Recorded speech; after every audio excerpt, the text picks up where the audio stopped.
Carter. So again, give you some feedback on your phase 3 for the logo project. First off, I was missing your style guide, which was half of phase 3. So unfortunately, you're going to see probably a pretty low grade because you were missing that part of it. I like some of the changes that you've done with your logo. I think the color palette works good. I like your choice for that. So as far as the color goes, I think that fits your company well. The containing shape part of it, so the square here, I like the idea of having that, as I think I had mentioned in phase 2, because then it helps give your logo a little bit more bulkiness to it, a little bit more substance. And if you use it in different contexts, then it will help it pop out a little bit better on different backgrounds, because this shape by itself is rather thin and doesn't really have a lot of weight or a lot of, it doesn't stand out very well. So if you have a busy background, then it could very, very easily get lost. So I think having this background shape is a good choice, because then it does give it a little bit more, I don't want to keep saying the same thing, give it weight, but you know what I'm saying. So that if you have a different background, it at least gives it to something to help it stand apart from that busy background. So I think that was a good choice. I think that altering the shape just a little bit so that it fills this shape a little bit more might be a good idea, as I had mentioned in phase 2. As far as the type goes,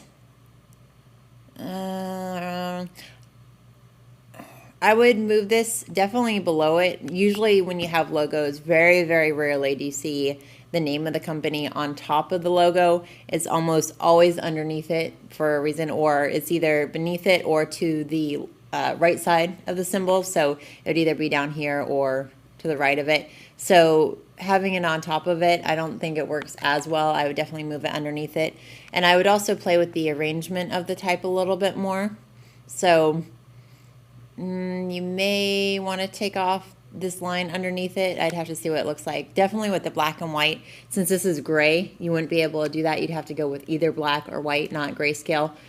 But it seems like it's spaced out a little bit, so I would maybe make the 18 a little bit bigger and have the smaller, and just like play with the arrangement of it so that it works a little better.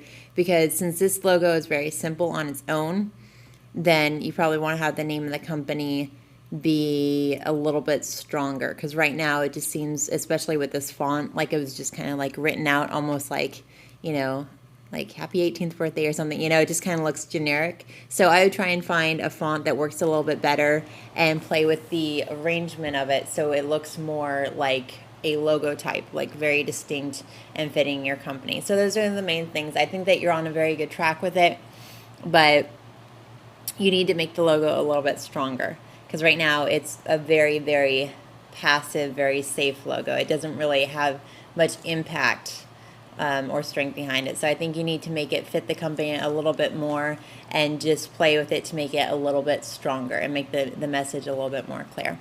Okay, but definitely on a good track. I like where it's headed.